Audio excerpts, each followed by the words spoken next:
नमस्कार सुप्रभात समस्त को स्वागत सादर सप्रेम प्रणाम।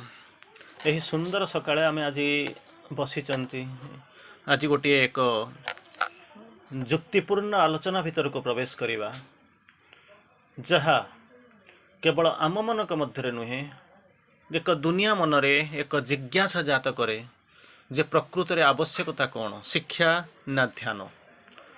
अधिकांश समय आमे बुझी पारुना शिक्षा और ध्यान दुईटा भितर संपर्क कौन तांक भितर आलोचना करिवार प्रासंगिकता कौन दुई जनक भितर संपर्कर पुनर्मूल्यांकन करने अवकाश रे से उपलक्षे आमे आज टॉपिक टी बाछिचंती ध्यान एवं शिक्षा। आमे जानिचंती work done in contact is meditation.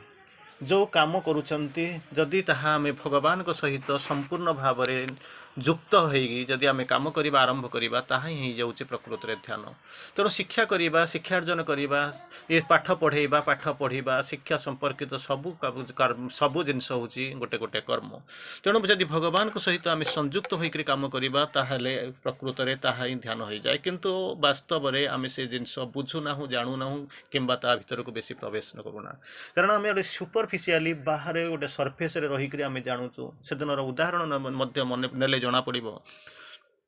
Drona परीक्षा पाई सबु जांक शिष्य को जाइकरी पचारिले ऊपर गछर ऊपर चढ़ईटे बसी तुम तार कौन देखुच तेणु समस्त भिन्न भिन्न उत्तर देते किए गछ देखुची किए आकाश देखुची किए गछर पत्र देखुची किए चढ़ईटी देखुची किंतु जड़े मात्र लोक देखी अर्जुन से देखी मो पक्षीर आखिटा को देखुची ध्यानयुक्त होकर रही स्वयंवर में देखी से तले पक्षीर आखि माछर आखिटा को देखी सारिक से जो पानी रे प्रतिफलन रू तेणु ऊपर को सब शिकार करवा ये सब कहानी सहित आपण मैंने परिचित अच्छा संश्लिष्ट अच्छा आप जाऊँ पछुक चाहिए आखु की देखिक ऊपर झुलुवा से जो मछटार आखिटा को तीर निक्षेप करेंगे और लक्ष्य पिंधे ये तले ये सब जिनस ये कहानी सहित ये पौराणिकता सहित ये पुराण किंवदंती सहित आपण मैंने परिचित किंतु कर्तव्य हूँ प्रकृत में ध्यान ज्ञान एजुकेशन शिक्षा हूँ कौन ताकू नहीं अनेक समय आम सब गर्व करूँ इट इज आउटवर्ड थिंग ताकू से आम ध्यानस्थ जो मैंने अच्छा से किसी परिमाण इंट्रोवर्ट से चेष्टा करती बुझेवाई दुई जन निज निज रास्त अच्छा आउ से दुई जनकर संजोग जेपर्यंत न होती से पर्यंत परिपूर्णता आसब ना। नदीर दुई पटे दुई जन ठिया होती एपटे ये भावुचे मु ठीक अच्छी सेपटे सी भावुचे मु ठीक अच्छी किंतु दुईटा जंकर वास्तव में सम्मिलन हवा निहाती दरकार कनेक्टिंग ब्रिज गोटे रहा दरकार ताहा ही हूँ आवश्यकता। एनीवे फर्स्ट क्लास गोल्ड मेडालिस्ट पाइकरी बहुत बड़ बड़ चाकरी पोस्टेड होता लोक मानकर जुक्ति आती बेले सामने ठिया होता ध्यान को व्रत करिथिबा ध्यानस्थ होउथिबा साधक मानकर जुक्ति से मानकर गोटे कंपेरेटिव स्टडी आम एबे करबा जो माने शिक्षाविद से माने कहती एडुकेशन इज इम्पोर्टेंट नेचुराली होउचे मूल्यवान पढ़ी पाठ पढ़ा व्यतीत जीवन अंधार जीवन प्रोग्रेस प्रॉस्पेरिटी शिक्षा दरकार से जो मैंने ध्यानर पथमार्गी ध्यान पथमार्गी योगी था से कहते एडुकेशन तो निश्चित भाव में मूल्यवान किंतु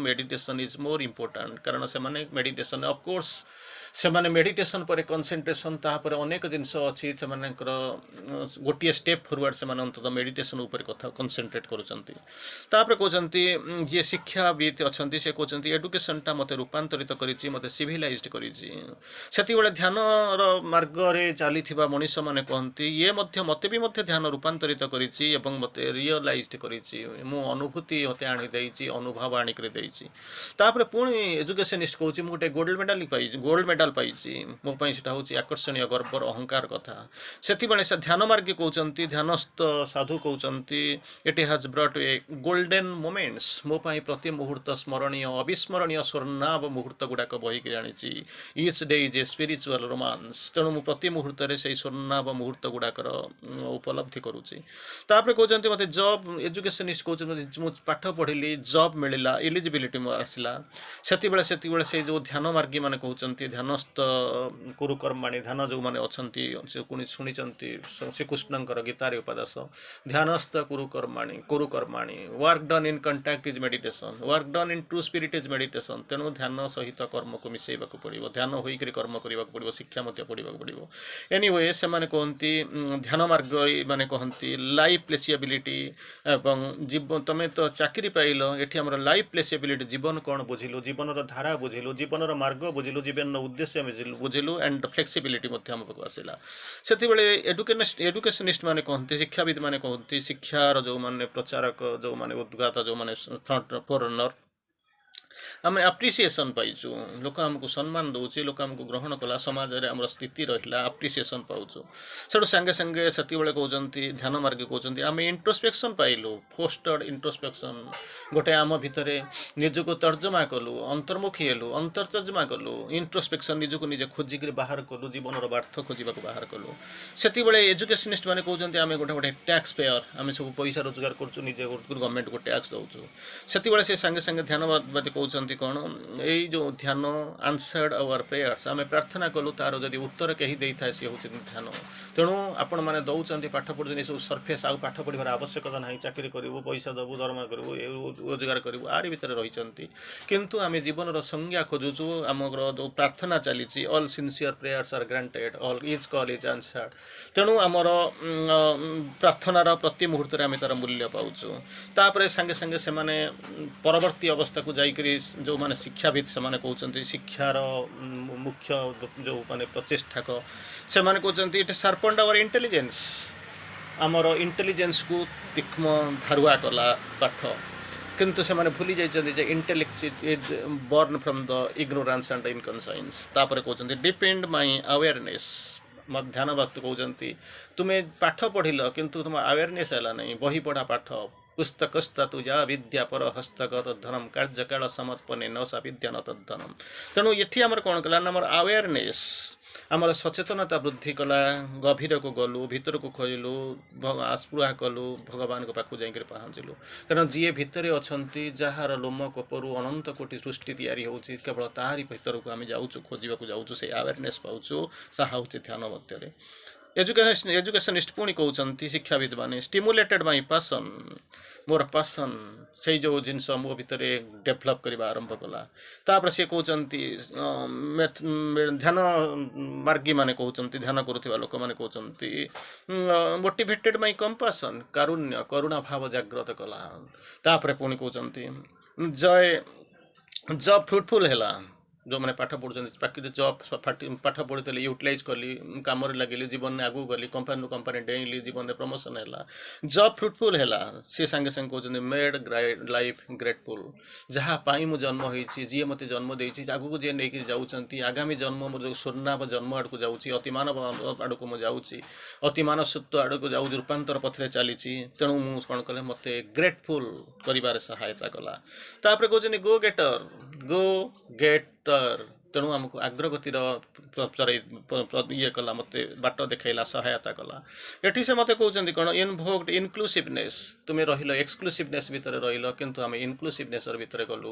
ତୁମେ ଆଗକୁ ଗଲ ଜାଣିନ କୁଆଡ଼େ ଯାଉଛୁ କିନ୍ତୁ ଆମେ ମଧ୍ୟ ଚରେଇବତୀ ଯାଉଛୁ। ତୁମେ ଜାଣିନ ତୁମର ଜୀବନର ଲକ୍ଷ୍ୟ ଆମେ ଜାଣିଛୁ ଖୋଜିଛୁ ଧ୍ୟାନ ଆମକୁ ସହାୟତା କରୁଛି କାରଣ ବାହ୍ୟ ପାଠ ତାହା କରିପାରିବ ନାହିଁ। ତାପରେ ପୁଣି କହୁଛନ୍ତି କଲର୍ଡ ମାଇ ମାଇଣ୍ଡ ମୋ ମନକୁ ରଙ୍ଗୀନ କରିଦେବା ଆରମ୍ଭ କଲା କିନ୍ତୁ ଏମାନେ କହୁଛନ୍ତି ପ୍ୟୁରିଫାଏଡ୍ ମାଇ ମାଇଣ୍ଡ ମନକୁ ନେଇକରି କିଛି କରିହେବନି ଅତି ମାନସର ଗୌଣ ରୂପ ହେଉଛି ମନ। ତେଣୁ ତାକୁ କ'ଣ କରିବାକୁ ପଡ଼ିବ ଇଟ୍ ପ୍ୟୁରିଫାଏଡ୍ ମାଇ ମାଇଣ୍ଡ ଯେଉଁ ଅପବିତ୍ରତା ଥିଲା ଯେଉଁ ମିଳାମିଶା ଖାଦି ଥିଲା ତାକୁ ସଫା କରିବା ଆରମ୍ଭ କଲା ପିସ୍ ଲାଇଟ୍ ପ୍ୟୁରିଫିକେସନ୍ ଲାଇଟ୍ ଏସବୁ ଜିନିଷ ଆଣିକରି ଯୋଡ଼ିଲା। ତାପରେ କହୁଛନ୍ତି ପୁଷ୍ଟ ଆଉଟୱାର୍ଡ ବାହ୍ୟ ଜୀବନକୁ ମୁଁ ଦେଖିଲି କେମିତି କ'ଣ ଦୁନିଆ ଅଛି ଆକାଶ କେମିତି ସ୍ୱର୍ଗ କେମିତି ବାହାରେ କେମିତି ଅଛି ସବୁ ବାହାର ଜିନିଷ ଦେଖିଲି। ସାଙ୍ଗେ ସାଙ୍ଗେ ମେଡିଟେସନିଷ୍ଟ କହୁଛନ୍ତି ଇଟ୍ ହେଲ୍ପଡ୍ ଅସ୍ ଟୁ ଗୋ ଇନୱାର୍ଡ ଭିତରକୁ ଗଲୁ ଭିତରେ କ'ଣ ଅଛି ବାହାରେ ଯାହା ଅଛି ଭିତରେ ସେଇଆ ଅଛି। କିନ୍ତୁ ବାହ୍ୟ ଦୃଷ୍ଟିରେ ତୁମେ ଦେଖିଲ କ'ଣ ନା ଆକାଶ ଚନ୍ଦ୍ର ତାରା ଏଇସବୁ ଯାହା ଦେଖାଯାଉଛି ଭିତରେ ଅନେକ ଜିନିଷ ଦେଖାଯାଉଛି ଜାଣିନା the heard music is sweet those unheard are sweeter ଅନେକ ଜିନିଷ ଅଛି ଯେଉଁଟାକି ତୁମେ ଦେଖିପାରୁନା ଜାଣିପାରୁନା ତାକୁ ଦେଖିବା ପାଇଁ ଖୋଜିବା ପାଇଁ ବୁଝିବା ପାଇଁ ଆମେ ପ୍ରଚେଷ୍ଟା କଲୁ ଏବଂ ଭିତରକୁ ଗଲୁ। ତାପରେ ପୁଣି ଏଡୁକେସନିଷ୍ଟ କହୁଛନ୍ତି ମୁଁ ଜାଣିଲି ହୁ ଆଇ ଆମ୍ କ'ଣ କରିପାରିବି ମୁଁ କିଏ ସେ ମୁଁ ଏସବୁ ଜିନିଷ ଜାଣିପାରିଲି ସାଧାରଣ ଗାଁରୁ ଆସିକରି ମୁଁ ଆସି କେଉଁଠି ପହଞ୍ଚିଛି ଜହ୍ନରାଇ ଜୋରେ ଜାଗାଟେ କିଣି ବନେଇଛି ତାରା ଫୁଲରେ ଘରଟେ କରିଛି। କି ସୁନ୍ଦର ବର୍ଣ୍ଣନା, ଚମତ୍କାର ବର୍ଣ୍ଣନା। ସେତିକିବେଳେ ମେଡିଟେସନିଷ୍ଟ ମାନେ କ୍ଲେମ୍ କରୁଛନ୍ତି ମୁଁ ଜାଣିଲି, ମୋତେ ସେ ଦେଖାଇଦେଲା ହୁ ଆଇ ଆମ୍। ଯେମିତି ଆପଣଙ୍କର ସେଇ ଯେଉଁ ମନେ ପଡ଼ୁଥିବ ରାମଚନ୍ଦ୍ର ଯାଇ ଶିକ୍ଷା ପାଇଁ ପହଞ୍ଚୁଛନ୍ତି ବଶିଷ୍ଠଙ୍କ ଘରେ, ବଶିଷ୍ଠ ଭିତରେ ଅଛନ୍ତି। ସେତେବେଳେ ଠକ୍ ଠକ୍ କରୁଛନ୍ତି, ବଶିଷ୍ଠ ପଚାରୁଛନ୍ତି ତୁମେ କିଏ? ସେ ନମ୍ର ଭାବରେ, ବିନମ୍ର ଭାବରେ ରାମଚନ୍ଦ୍ର କହୁଛନ୍ତି ତାହା ତ ମୁଁ ଜାଣିବାକୁ ଆସିଛି। ତେଣୁ ଚିନ୍ତା କରି ଦେଖନ୍ତୁ, ଏଇଆ ମୋତେ ଦେଖାଇଦେଲା ହୁ ଆଇ ଆମ୍। ତେଣୁ ଏଇ କଥା ଶୁଣି ସାରିଲା ପରେ ଏଜୁକେସନିଷ୍ଟଙ୍କ ମନରେ ସାମ୍ପ୍ରତିକ ସାମାନ୍ୟ ଧାରଣା ଯେ ଜାତ ହେଉଛି, ସବୁଯାକ କଲେ ବି ବୋଧ ହୁଏ ମୋର କିଛି ବାକି ରହିଯାଇଛି। କାରଣ ବାର୍ଥ, ଗ୍ରୋଥ୍, ସଚୁରେସନ୍, ଡିକେ, ଡେଥ୍ ତାରି ଭିତରେ ରହିଛି। ସବୁ ଯାକର ଶେଷ କେଉଁଠି ମୁଁ ଜାଣିପାରୁନି, କିଛି ବାଟ ଯାଉଛି, ମୋତେ କ୍ଲମ୍ଜି ଲାଗୁଛି। ତେଣୁ ସେତିକିବେଳେ ସେ କହୁଛି, ବୋଧ ହୁଏ ସବୁଯାକ ଶୁଣି ସାରିଲା ପରେ ସେ ଭାବୁଛି, ହୋପ୍ ମେଡିଟେସନ୍ ୱିଲ୍ ହେଲ୍ପ ମି ଇନ୍ ଏଡୁକେସନ୍। ଆଶା କରୁଛି ଯଦି ମୁଁ ଶିକ୍ଷା ସାଙ୍ଗରେ ଯଦି ମୁଁ ଧ୍ୟାନକୁ ମିଶାଇଦେବି, ଯୋଗକୁ ଯଦି ଶିକ୍ଷାର ଗୋଟିଏ ଧାରା ବୋଲିକରି କରିଦିଆଯାଏ, ତାହେଲେ ବୋଧହୁଏ ମୋ ଜୀବନରେ ଉନ୍ନତି ହେବ, ମୋ ଜୀବନଯାତ୍ରା ମୁଁ ଜାଣିପାରିବି। ଏକ୍ସଟର୍ନାଲ୍ ଏଡୁକେସନ୍ ସହିତ ଇଣ୍ଟରନାଲ୍ ଏଡୁକେସନ୍, ବିଭିନ୍ନ ପ୍ରକାର ଏଡୁକେସନ୍ କଥା ଆମେ ଜାଣିଛନ୍ତି। Physical education, mental education, vital education, psychic education, spiritual education, supramental education. ତେଣୁ ସବୁଯାକ ମିଶାଇଲେ ବୋଧହୁଏ ଆତ୍ମାର ଅଭିବ୍ୟକ୍ତିକୁ, ଆତ୍ମାକୁ ନେଇକରି ସହିତ ସମ୍ପର୍କିତ ହୋଇକରି ଆଗକୁ ଗଲେ, ଭଗବାନ ପରମକୁ ଜାଣିଲେ ବୋଧହୁଏ ଶିକ୍ଷା ଶୁଣିବ। ତେଣୁ ବୋଧ ହୁଏ ମେଡିଟେସନ୍ ୱିଲ୍ ହେଲ୍ପ ମି। ସେତିକିବେଳେ ସାଙ୍ଗେ ସାଙ୍ଗେ ସେ କହୁଛନ୍ତି, ତାହା ହିଁ ଯେଉଁମାନେ ଯୋଗମାର୍ଗୀ ସେମାନେ କହୁଛନ୍ତି, ତାହେଲେ ଗୋଟିଏ ଜିନିଷ ଯଦି ସତ୍ୟ ବୁଝିଲେଣି, ସେଇ ପରମ ପ୍ରଭୁ ତୁମକୁ ସହାୟତା କରନ୍ତୁ, କାରଣ ତାଙ୍କ ବ୍ୟତୀତ ଆଉ କାହା ସହାୟତା ପାଇବନି। With bestow shower you with good health, long life, enough wealth, peace, prosperity, fame and wisdom.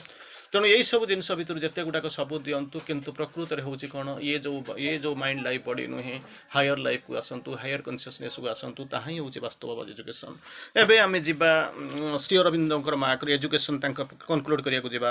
Shri Aurobindo କହୁଛନ୍ତି, all education is within and has to be evoked by education rather than instilled from outside.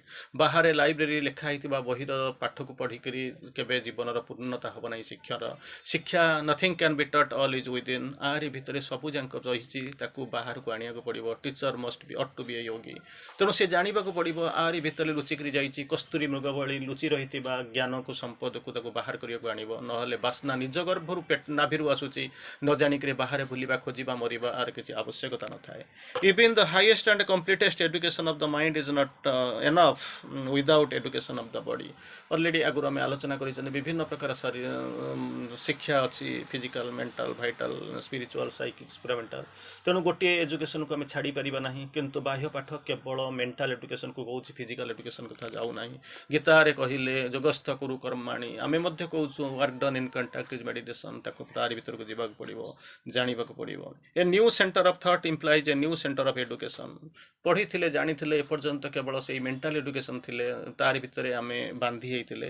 ତାହେଲେ new centre of thought, ୟା ଭିତରେ ଗୋଟେ ଯେତେବେଳେ ଚିନ୍ତାର କେନ୍ଦ୍ରଟା ଯେତେବେଳେ ଉପରକୁ ଆସିବ, ସେତେବେଳେ ନୂଆ ଚେତନାର ଏକ ବିରାଟ ବିସ୍ଫୋରଣ ହେବ ଏବଂ ବିରାଟ ଏକ ବଳୟ ତିଆରି ହେବା ଆରମ୍ଭ କରିବ। Information can't be the foundation of intelligence. ଇଣ୍ଟେଲିଜେନ୍ସର ଫାଉଣ୍ଡେସନ୍ କେବେ ଇନଫର୍ମେସନ୍ ହେଇପାରିବ ନାହିଁ, କାରଣ ମାଗି ଆଣିଲା କାଣ୍ଡରେ ମହାଭାରତ ଯୁଦ୍ଧ ହେବା ଯେମିତି ନ ହେଇପାରେ ସେଇଭଳିଆ। ଏବେ ଆମେ ଯିବା କନସେନ୍ଟ୍ରେସନ୍ ଅଫ୍ ମେଡିଟେସନ୍ ଉପରେ। ଫ୍ୟୁ ଲାଇନ୍ସ ଆମେ ମାଙ୍କ ଲେଖାରୁ ପଢ଼ିବା। ଯେତେବେଳେ ମେଡିଟେସନ୍ରେ ବସୁଛ, ସେତେବେଳେ କ'ଣ କରିବ? You must be as candid and simple as a child. ଛୋଟ କୁନି ଛୁଆଟି ଭଳି ଯେତେ ସରଳ ହେଇଯିବ, ହୃଦୟ ହେଇଯିବ, ତାହା ହିଁ ଭଲ। Not ଇଣ୍ଟରଫିୟରିଂ Bai the external mind. ବାହ୍ୟ ମନ ଯେମିତି ଆସିକରି ଡିଷ୍ଟର୍ବ ନ କରୁ। ଏକ୍ସପେକ୍ଟିଂ ନଥିଙ୍ଗ, କିଛି ଆଶା ରଖ ନାହିଁ। ଇନସିଷ୍ଟିଂ ଅନ୍ ନଥିଙ୍ଗ, କିଛି ଜିନିଷ ଉପରେ ଭରସା କରନି। ତେଣୁ ସମ୍ପୂର୍ଣ୍ଣ ଶାନ୍ତ ଏକ ପିଲାର ନରମତା, ନିରବତା ଭଳି ରହିଯାଅ। Once this condition is there, ଯେପର୍ଯ୍ୟନ୍ତ ଏଇ ଜିନିଷ ତିଆରି ହେଇଗଲା ପରେ କ'ଣ କରିବ? ତା ନିର୍ଭର କରୁଛି ସବୁଯାକ ତୁମ ଆସ୍ପୃହା ଉପରେ, ଅନ୍ତଃ ଆସ୍ପୃହା ଉପରେ। ଯେତେବେଳେ ଭଗବାନଙ୍କ ଉପରେ ଭରସା କରିବା ଆରମ୍ଭ କରିବ, ସବୁଯାକ କେବଳ ଆନ୍ସାର ତାଙ୍କରି ପାଖରୁ ଆସିବ। ତେଣୁ ତାପରେ ପୁଣି ମା କହୁଛନ୍ତି, ଦ ଇନକ୍ରିଜ୍ ଅଫ୍ ଟାଇମ୍, ଧ୍ୟାନର ସମୟ ଯେଉଁ ଧୀରେ ଧୀରେ ବେଶୀ ସମୟ ରହିବନି, ଧୀରେ ଧୀରେ ଯେଉଁ ବଢ଼େ, it not very useful unless you urge the meditation come spontaneously from inside. ଯେପର୍ଯ୍ୟନ୍ତ ଭିତରୁ ଆସିବା ଆରମ୍ଭ କରିବ ସେ ଯେଉଁ ଧାରଣା, ସେତିକିବେଳେ ଜାଣିବ ସମୟ ବଢ଼ିବା କମିବା ତାରି ଉପରେ ନିର୍ଭର କରେ। And from the arbitrary decision of the mind, ତାପରେ କିଛି ନିର୍ଭର କରେ ନାହିଁ। ତେଣୁ କନଷ୍ଟାଣ୍ଟଲି କନସେନ୍ଟ୍ରେଟ୍ ହେବା ପାଇଁ ଇଣ୍ଟିଗ୍ରେଟେଡ୍ ଆଟିଚ୍ୟୁଡ୍ ଗୋଟେ ଦରକାର ପାଇଁ। ସେଥିପାଇଁ କ'ଣ ଦରକାର? ସେଇ ଜିନିଷ ଆଟିଚ୍ୟୁଡ୍ଟା ହିଁ ଦରକାର। Concentration is a precise goal, is helpful for development. Thank you.